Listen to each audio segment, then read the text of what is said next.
This time on No Not the Mind Probe, episode number 88, Good Things Come in Who Packages.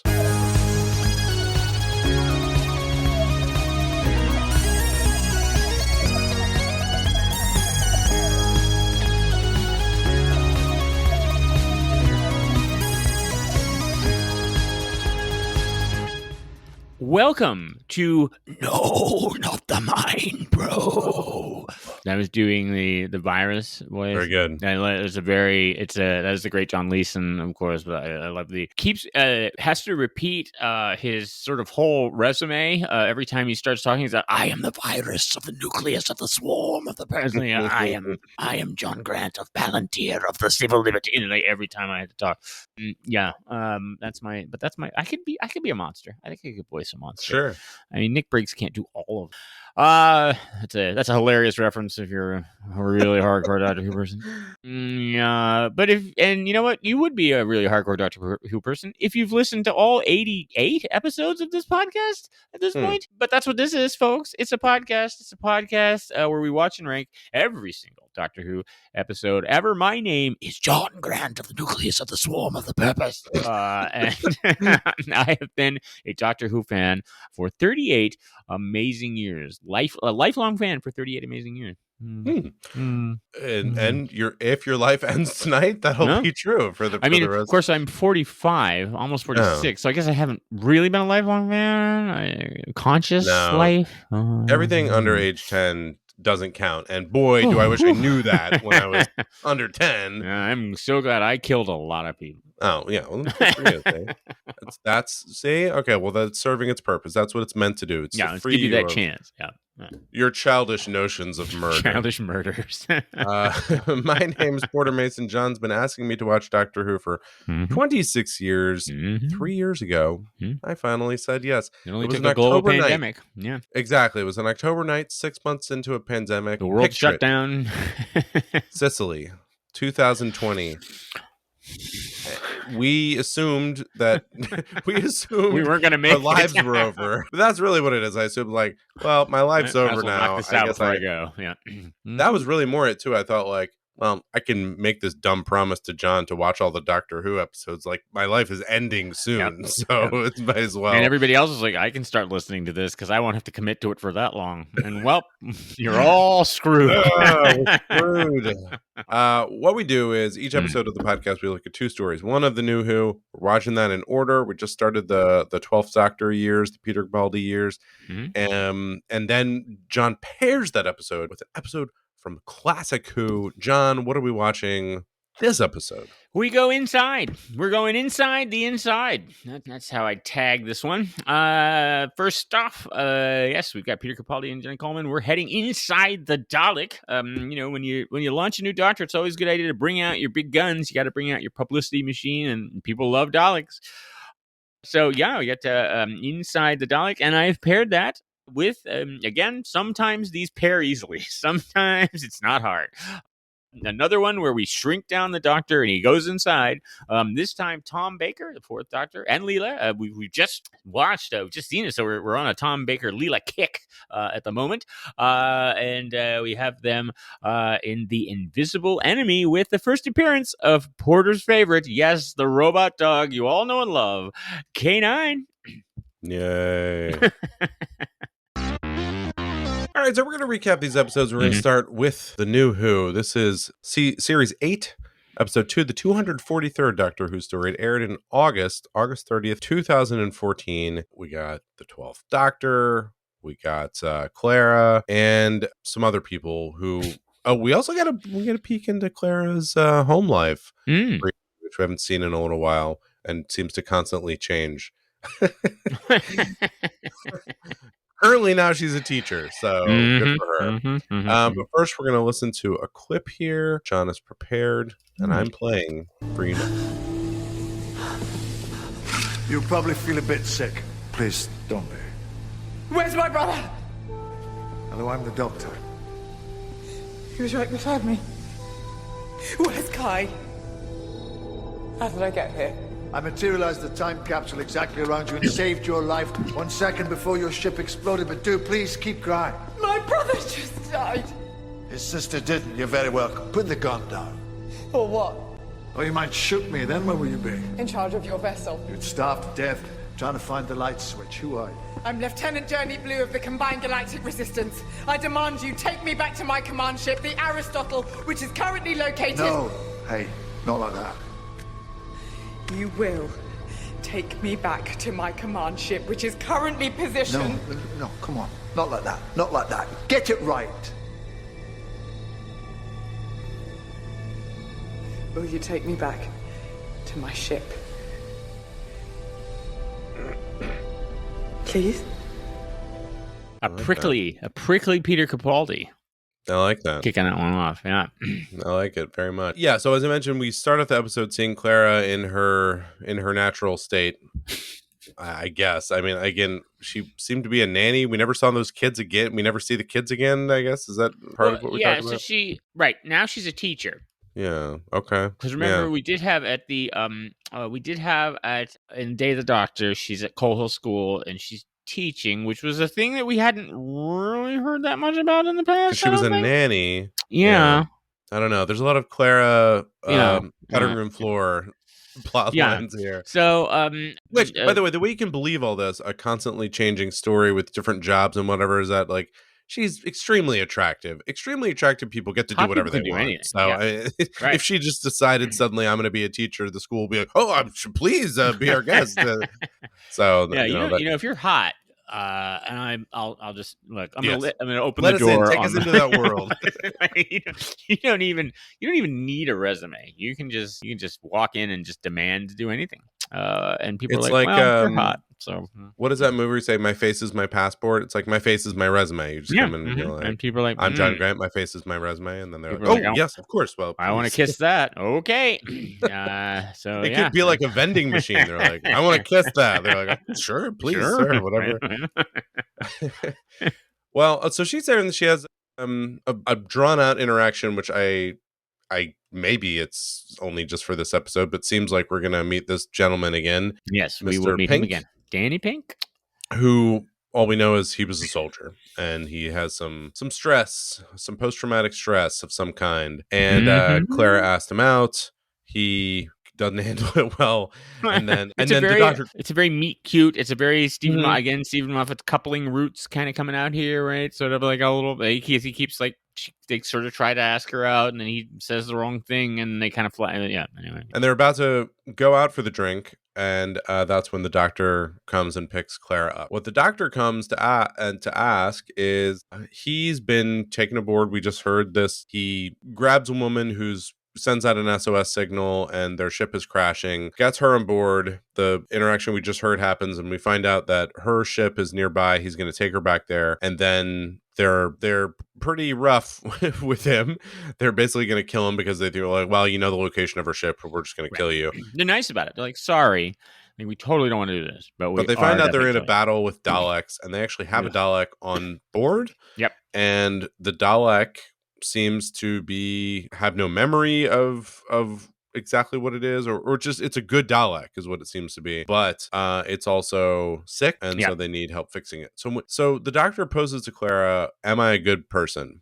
Yes. Am I a good man? And she hesitates and says, I really don't know. Like, I don't, I'm not sure about that. Right. She's and like, as far as that's what I was afraid of. Me neither. I don't know. A lot of people. Yeah. You've killed a lot of people. So genocide. Last thing I remember is I saved you from committing genocide, like double genocide, I think. Yeah. But jury's still out. Double secret genocide. Double secret genocide. Kind. Yeah, it's the worst. And by the way, I would say this interaction we brought in immediately kind of, to me, got a little footing for me of like, okay, I feel like they're finding their patterns with one another more. Just the way that he talks to her, the way he's bringing her on, because we're out of the regeneration. She's becoming his conscience. He feels more confident, right? and in like who he is. Both the actor and the doctor feels more comfortable. Yeah, I think he's becoming his. She's his conscience, right? Yeah. There's like a little bit of like. So yeah, I think we might be a little lagged, but I think we'll power through it. We'll catch up. So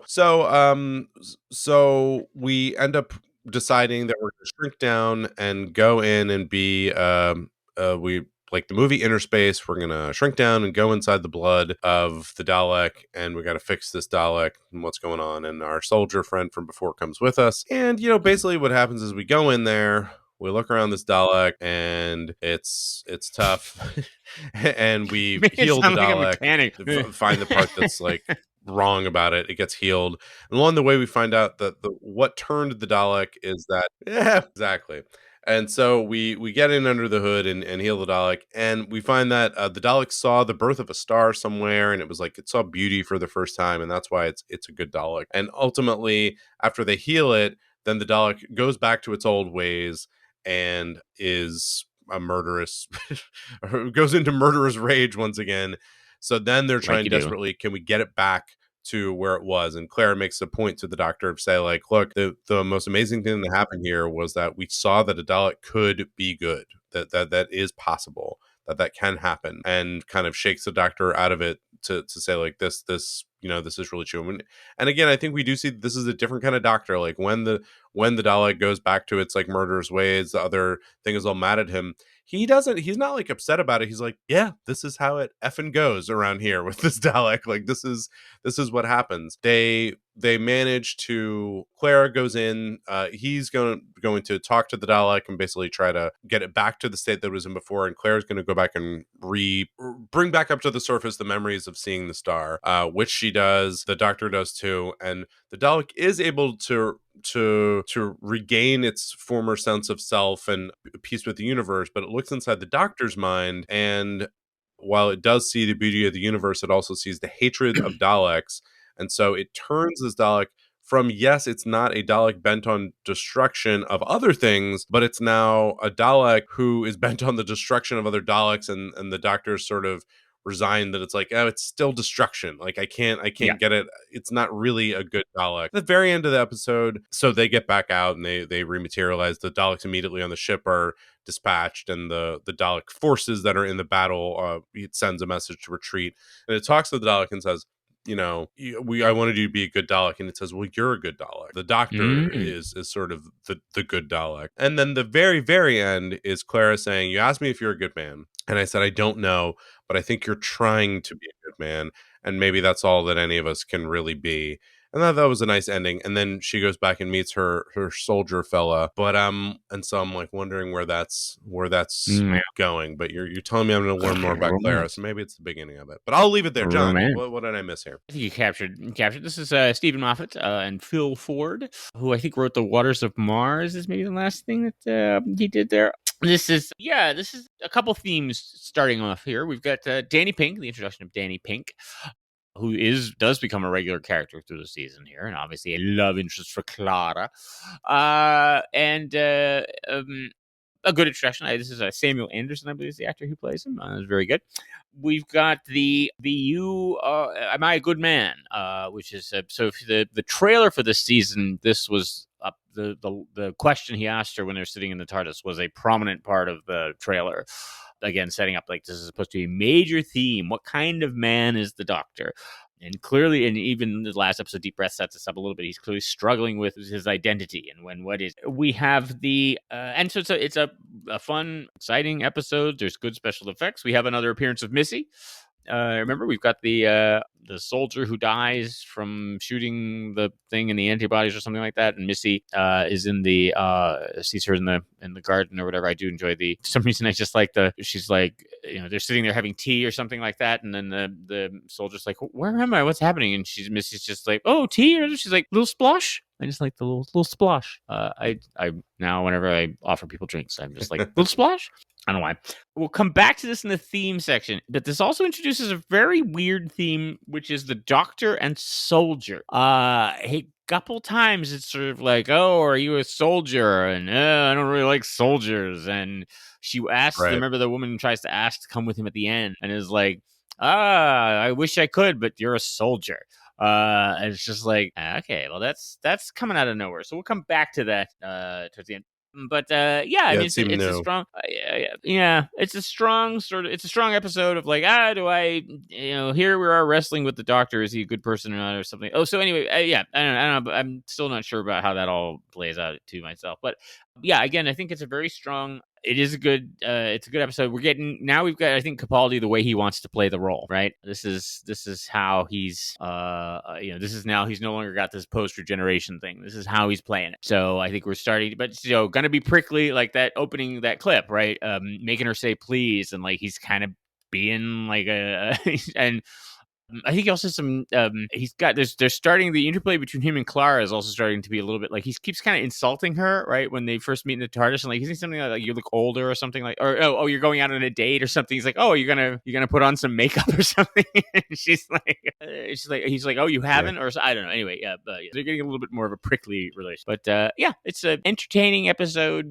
And a lot of the special effects, by the way, very good. The opening sort of spaceship chase, and you get a lot of Daleks and blowing things up and all that kind of stuff. Why don't we move over to our classic episode, Let's do it. The Invisible Enemy. Invisible Enemy. This is season 15, story number 2. It is the 93rd Doctor Who story ever invented, ever discovered. It's when they're really humming. Now really they're humming along. Yeah. It's a 4-parter, which I always appreciate. I just like that. You do like that. It aired the month of October 1977, just before I was born. Just before, right when you were born. So yeah, this could be my birth story. It was like a birthstone.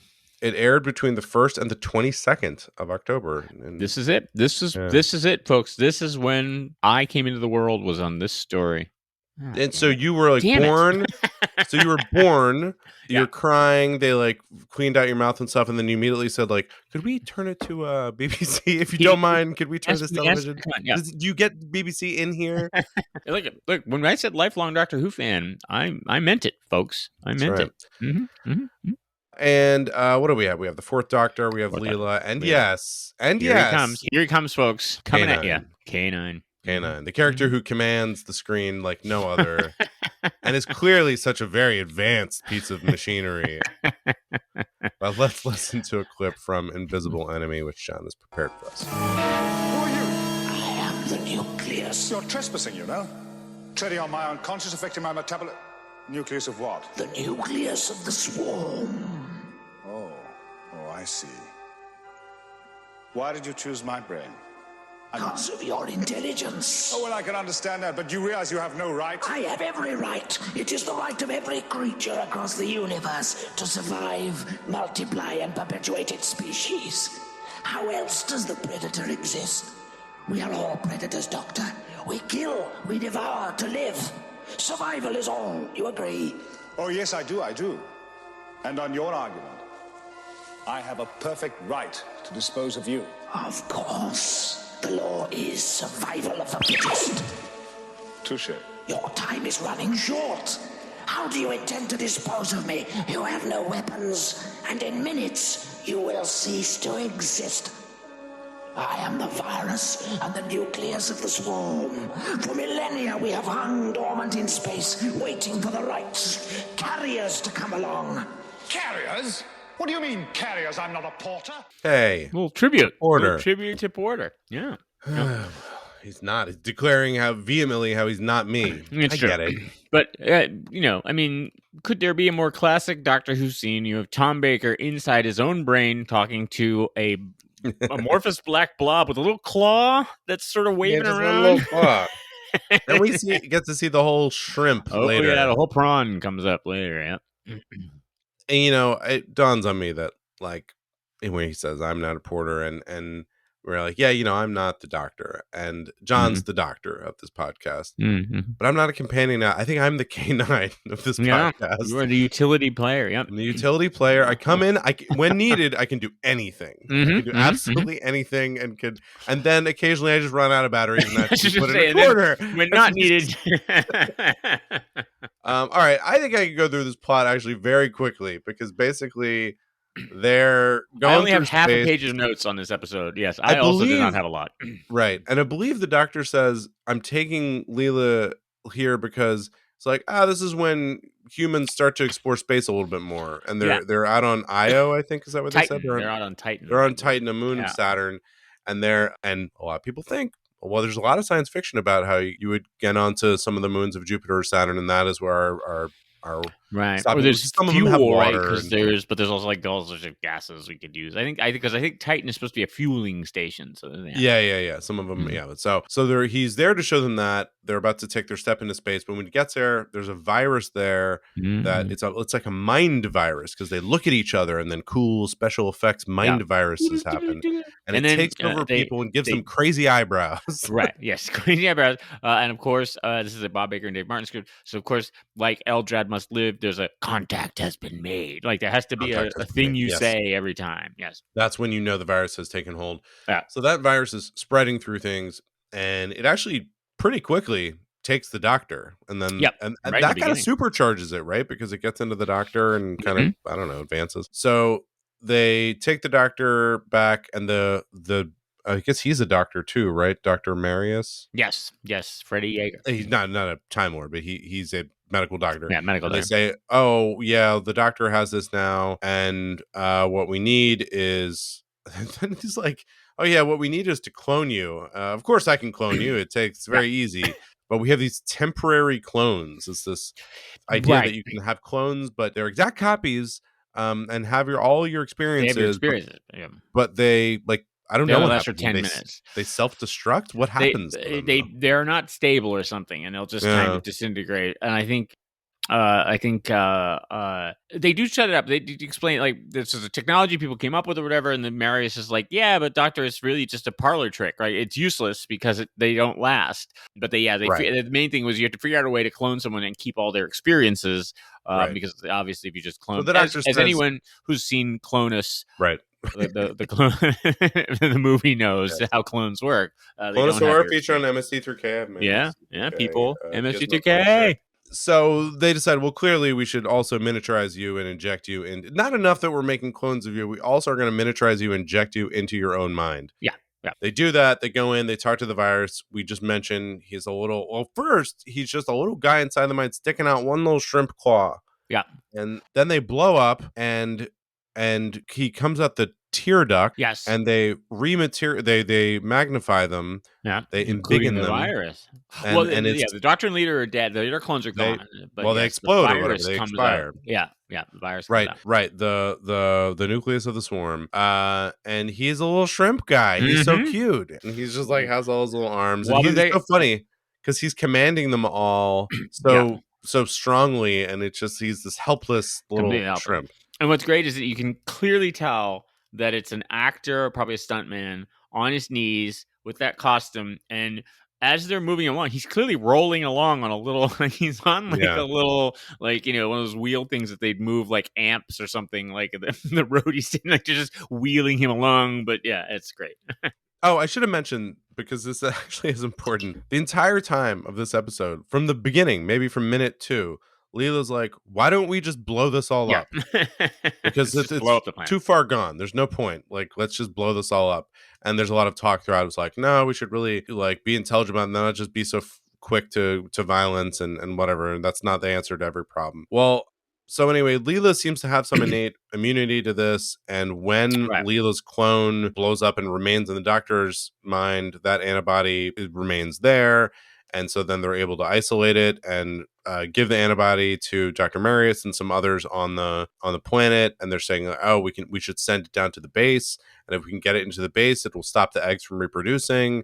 And they have this whole plan that basically hinges on Tom Baker carrying a box around. Then he gets shot and drops the box. And it's like, well, that's so much for the antidote. And then now we have to blow up the planet, which they do. And then, and no credit is given to Leela for that's probably what we should have known. She's like, that was my idea. And he's like, oh, I don't know about that. Yeah. And then my memory was there was a terrible joke at the very end of the episode. Oh, I hope. Yes. Sorry. They leave K9. Yeah. By the way, K9 is there. The Doctor. So now we know the origin of K9. This Doctor. He's Marius's dog. Earth, probably I don't know what year it is, but it's probably 3000 or something. Yeah, it's way out there. He's made this dog because he's left Earth and he misses his dog, so he made a robot dog, but he might as well make the most powerful robot in the world dog. Yeah, why not? Still moving around as slow as ever, but somehow confounding everyone. Like, everyone seems helpless against K9, but it seems so ridiculous. And the Doctor asks to take K9 on the mission with him. and it's a weird little thing where he says like, "Oh, I can't tell you why," but we're like almost like he's tricking him. But I didn't understand the need for it. Like it was Well, just he says I'm supposed to go home. I'm actually supposed to go back to Earth, and I can't no, no, take no. it with me anymore. Before, yes, that's when he takes him forever. Mhm. But when he's taking him down to the mission to try to stop Mm, the spawning grounds, he's like, "Can I take K9?" He's like, "Why?" And he's like, "Well, for very important things I can't tell you about." Oh, yes, of course. It was just this weird, like he's tricking, but I didn't understand the point of it. It would have taken longer to explain. I don't know. And then, yes, at the end, Dr. Marius says, "I have to go back to Earth now. It would do me a big favor. Can you take care of K9?" And Leela is like a teenager, like, "Oh, can we please keep K9?" So they stay, and then Dr. Marius says, "I sure hope he's TARDIS trained." Good night, everybody. Good night.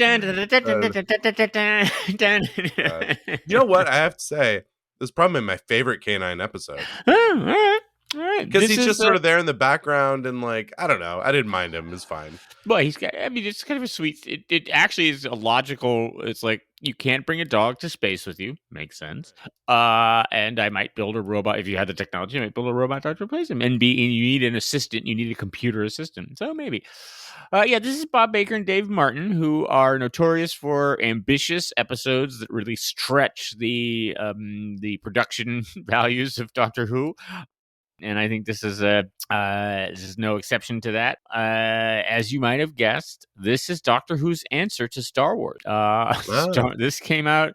Wars came out May 25th, 1977. This comes out in the fall. This is when the producer Graham Williams went to see it in the theater and stuff. They were just like, oh, sci-fi has changed. And that's why all these model effects, right? I mean, there's a lot of spaceships flying around, clearly on strings. I'm like, this is what you got from Star Wars. They've also K9 is R2D2, right? Cute robots that are doing stuff. This is this is it. This is Doctor Who's answer to Star Wars. Wrong answer.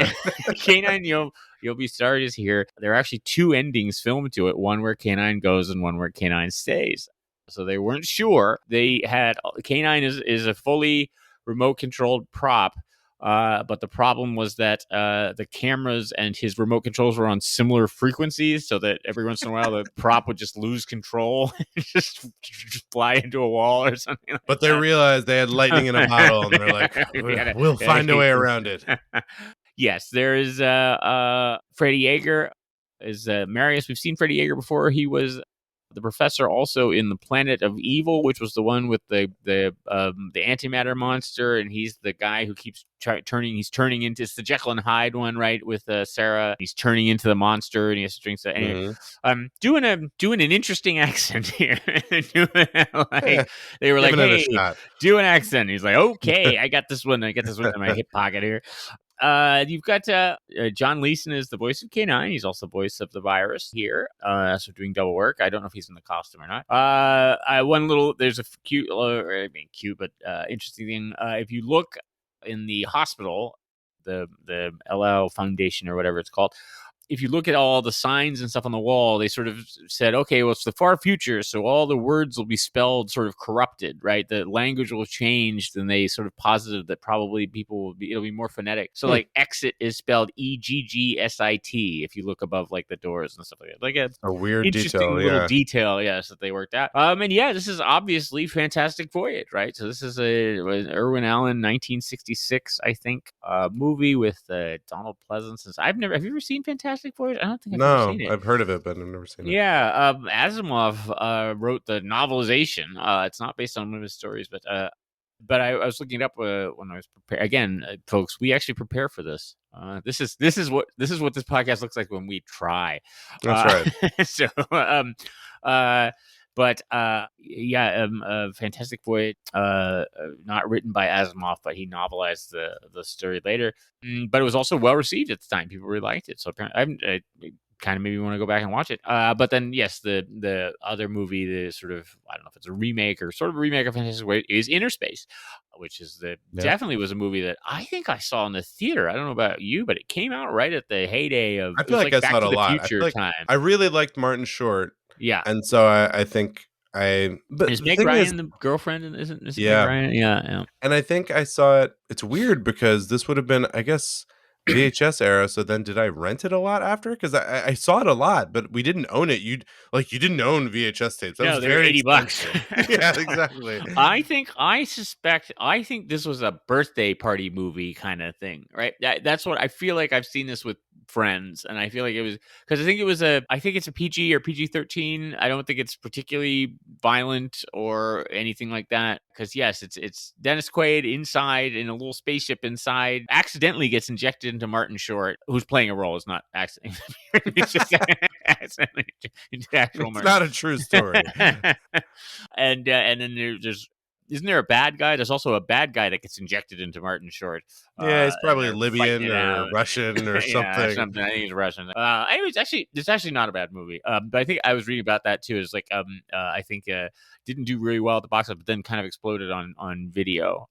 After Mainly because apparently I've rented it every week. you constantly renting. And I put in my notes, it's very Web Planet like. So remember the Web Planet, the first Doctor story, in that it is a very ambitious story that Bob Baker and Dave Martin said, hey, we want to do a story where you go inside the brain of the Doctor and wander around for a while and fight a virus. And I think actually I do. This is one I definitely remember from being a kid. Well, again, from birth, I remember vividly these moments from birth. But them being attacked by the Doctor's white blood cells, which are just big cotton balls that just get like beach balls that get thrown at the actors, who then have to pretend they're being killed by the white blood cells. That's I think what I remember the image from this the most. I get by with a little help from my themes. Oh, I get high with a little help from my themes, with a little help from my themes.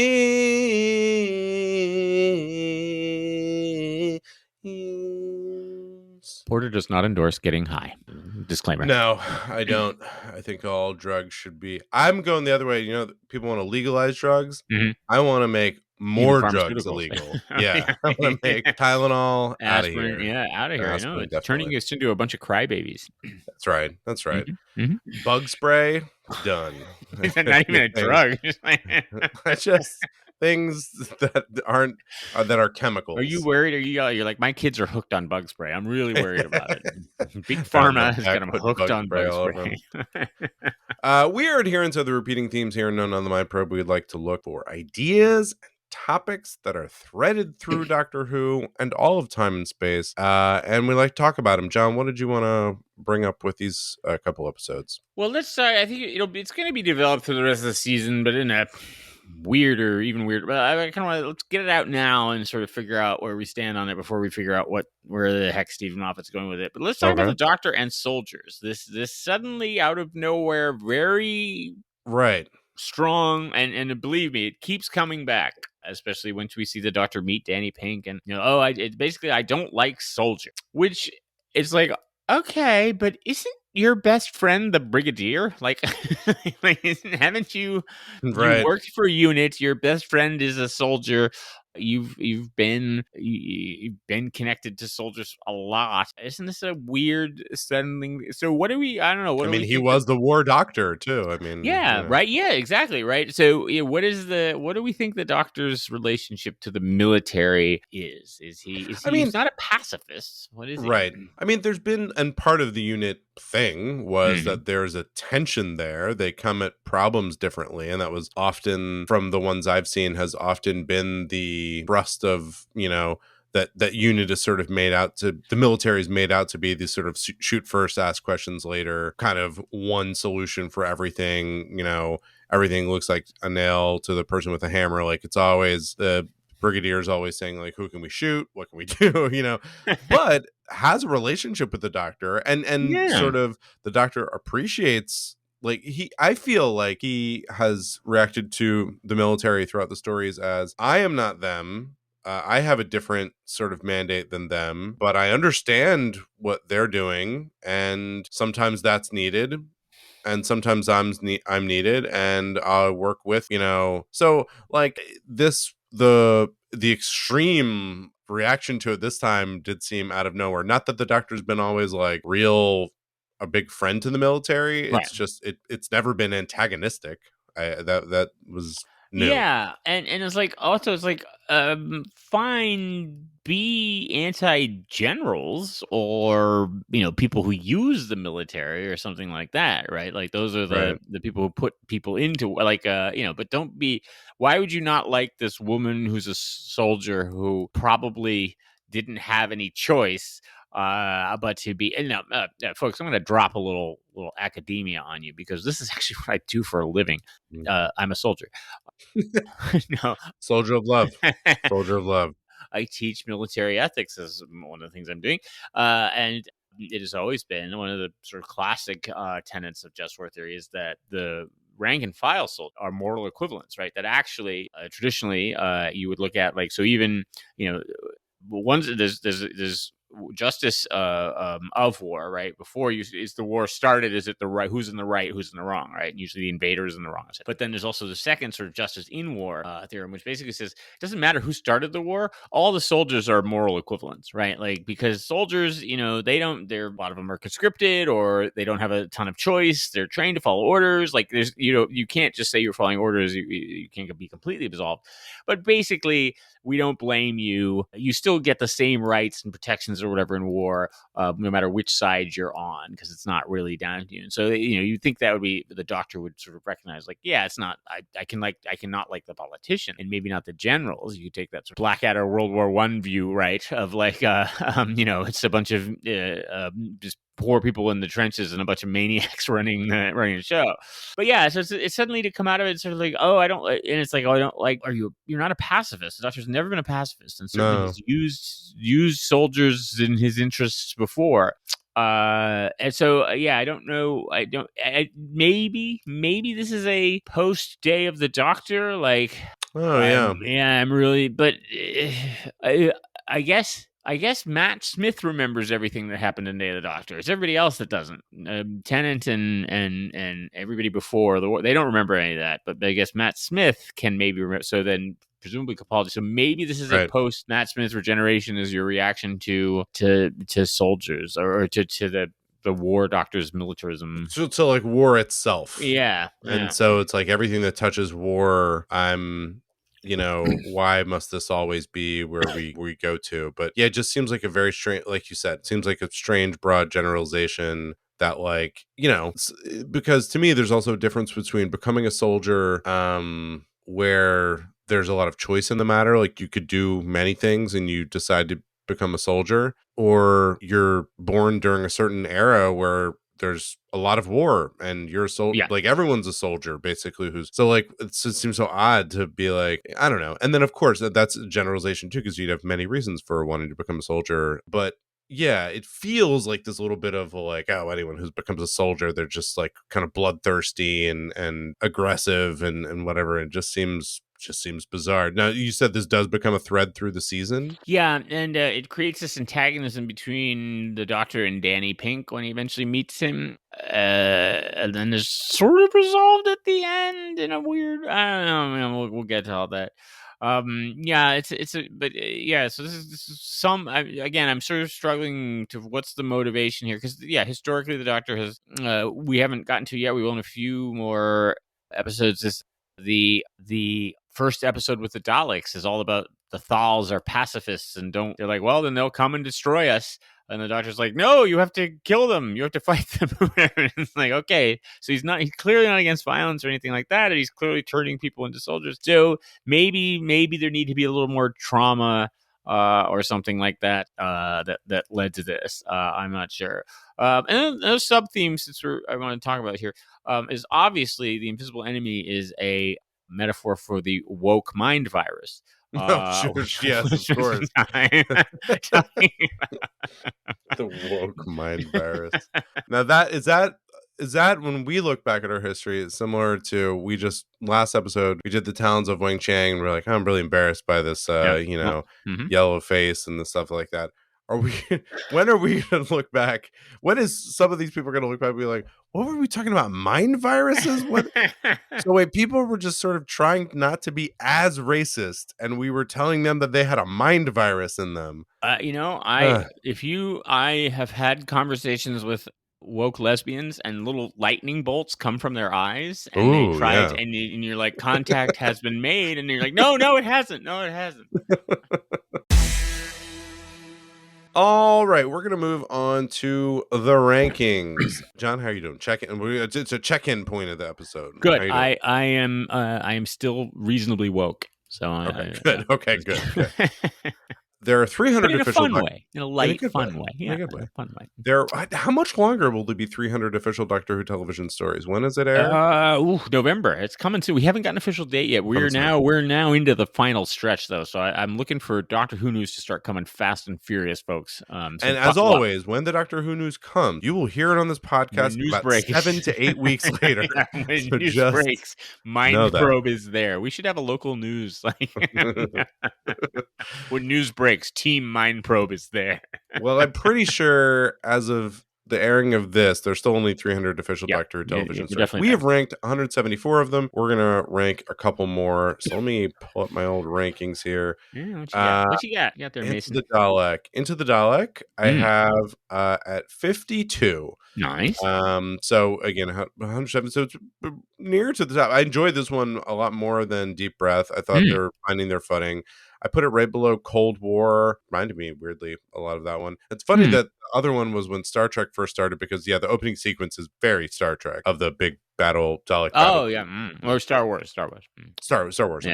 Yeah, I had it right around there. I also have it around 2 other Dalek episodes, just above Remembrance of the Daleks and Power of the Daleks. So I don't know. The Daleks. You're a Dalek maniac, yeah. But yeah, 52. I think this is good. I'm excited to see more of the 12th Doctor. Invisible Enemy, I had on the lower end of things, but I'm kind of in the middle. So I had it a 109, just around Terror of the Autons, actually just above Time of the Doctor, which was not one of my favorites. Sea Devils, Day of the Daleks, Colony in Space, Wheel in Space. We were talking about Wheel in Space. And we love wheels. Yeah, it was fine. And you know what? Honestly, this is one of those that, like, had this been 6 episodes, it would have moved down about 20 more spots. But it's like, it just kind of moved through, and it was 4 episodes, and then it was done. And Tom Porter Baker and Leela brevity. That's his thing. We're fine. Yeah, and, brevity is his thing. Yeah. Well, no, I mean, I like both of them. I thought I feel like the 4th Doctor ones with the bad special effects I give them I'm most apologetic around them. I don't know that the 60s era bad sci-fi effects feel campy in a great way. And so the dumb green screen of them walking around in the brain and the cotton balls, as you mentioned, feels like fun to me. I just don't mind it. So yeah. Anyway, I'm giving it sounding like I'm ranking it really high. I'm ranking it 109, but definitely not like in the basement or anything like that. Yeah, we're in agreement here. This is a rare Mind Probe agreement, folks. Yeah, I think Into the Dalek, I've got it number 63, just above Closing Time, which is the Matt Smith and the Toy Store one. Solid episode. I think I like where they're taking Peter Capaldi by this point. I think, if I'm remembering it right, like that. Okay, he's going to be a little bit prickly. I like the they really are playing up, and this continues for a while, is sort of, he's like, introducing, being rude to her when she's in the TARDIS, making her say please. When he brings Clara back, the banter with them, but then also he gets onto the space station, and he's like, this is Clara, she's my, and she's like, don't say companion or whatever, and he goes, she's my carer, she cares so that I don't have to. Yeah, I like that. And he does it too, is like, this person, he doesn't remember their names, and he's kind of like, I deleted you, or I didn't really I don't really remember. Are you the same person that I talked to last time? I like that. I think that's like, okay, yeah. And it's not, I think some people are like, oh, he's being mean or something. No, it's not being mean. It's just, if you think about it, if you've been around for that long and you thought about the universe in those proportions, especially when you're dealing with Daleks, which are arch enemies, you do that. So yeah, I like all that, and I think this is a solid episode with good special effects and everything. And then the Invisible Enemy. You have it 63 is where 63. Yep. And then Invisible Enemy, I've got it number 102. I think this is around again, roughly same as you're just above Victory of the Daleks. And it's just another one of those classic. As a kid, it's great, right? I mean, inside the Doctor and robots blasting things, and There's a lot of laser gun. There's a lot of lengthy laser gun battles that are not Yes, there exciting.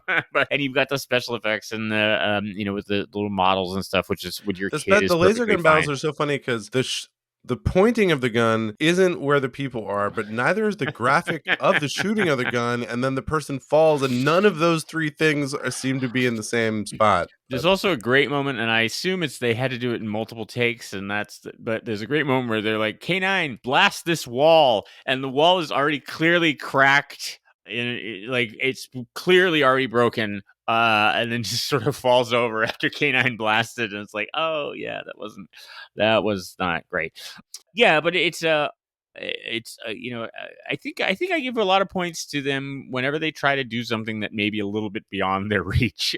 Which again, I think is bold to do, so I give them some points for the creativity and things like that. So yeah, I've got a number 102. Well, yeah, you're right. These are very close together, and when we put it in the old supercomputer, the sum of its the parts are greater than the whole, because you ranked it 63, I ranked it 52. Together, it's ranked 50th. Whoa! Into the Dalek, and then similarly in the other direction, you ranked it 102, I ranked it 109. It becomes 116. The invisible enemy around a real group right here. Dalek, an unearthly child, and modern undead are all ranked at 113. So that is an interesting grouping. Not like Dalek. Well, let's we forgot to do this last episode, so I apologize to folks. Yes. But magazine. Let's talk about the Doctor Who magazine. Yeah, so they've now completed all the rankings, and now they're into the final round where they're taking the top 3. So they're canceling the magazine. Yeah, canceling the magazine. It's over. They've done it. So let's see. The Into the Dalek, that makes number 25 of 35 of the Peter Capaldi stories. Okay. So they're in the lower part. Interesting. They ranked Deep Breath higher than that. Yep. Yes, Deep Breath is 17. So yeah, not quite interesting. But this is also here's what's interesting is, of course, there are no previous rankings, right? So they have not done this poll since Peter Capaldi. So this is the first time kind of we're seeing where his stories are settling out, and obviously some of them are still fresh in line. And then you got the Invisible Enemy. That comes in at number 34 of 41. So definitely very close to the bottom. In the bottom of the Tom Baker. Right. Let's see. Right above Creature from the Pit, which we've seen, right above Invasion of Time. So, I think maybe the K9, the shortness of it probably helps as well. Obviously, a lot of the controversy because a lot of people don't know this, but John Leeson performed in virus space. God, he is not a virus.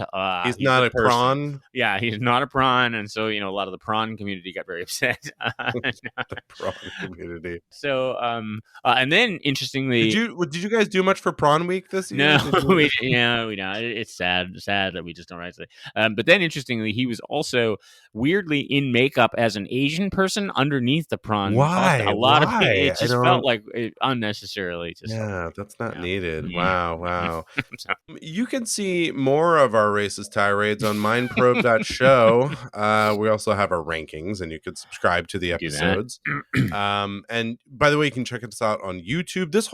By the way, if you're just listening to this with your ears, you could be engaging other senses right now. There's a mindprobe experience. That's right. Yeah. Go to youtube.com/@mindprobeshow, or just search for No Not the Mind Probe.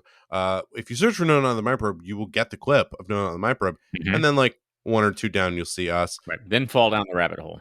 Then you'll get in the rabbit hole of all our episodes. Not all of them are in video on YouTube. No, it started about a year ago. People said, we have to see you. We need to see your faces. People demanded it. So they're like, oh, you are actually people.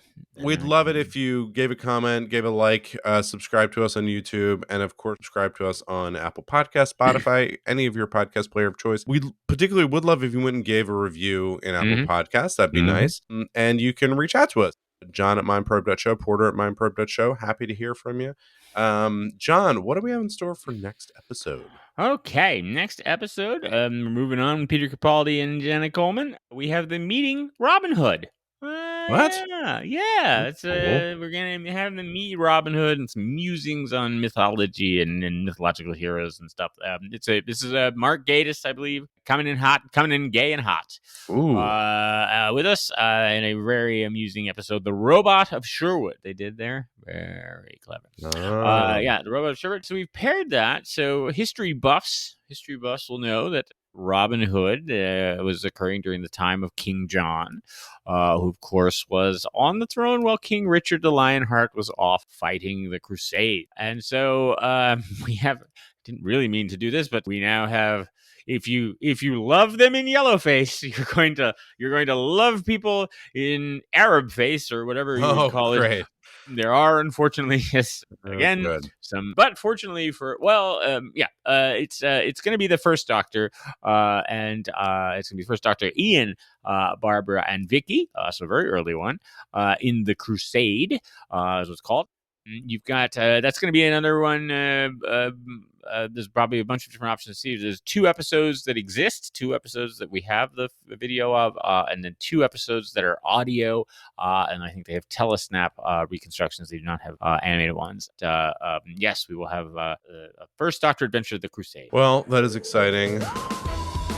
I'm happy to each week learn about a new culturally insensitive topic that Doctor tackles head on. They take it head on. Yep. Well, racism is an injury. We are trying to rip the Band-Aid off of racism and address it on this podcast, which is why people tune in, I think. Yes, right? Yeah. Mainly to hear us talk about.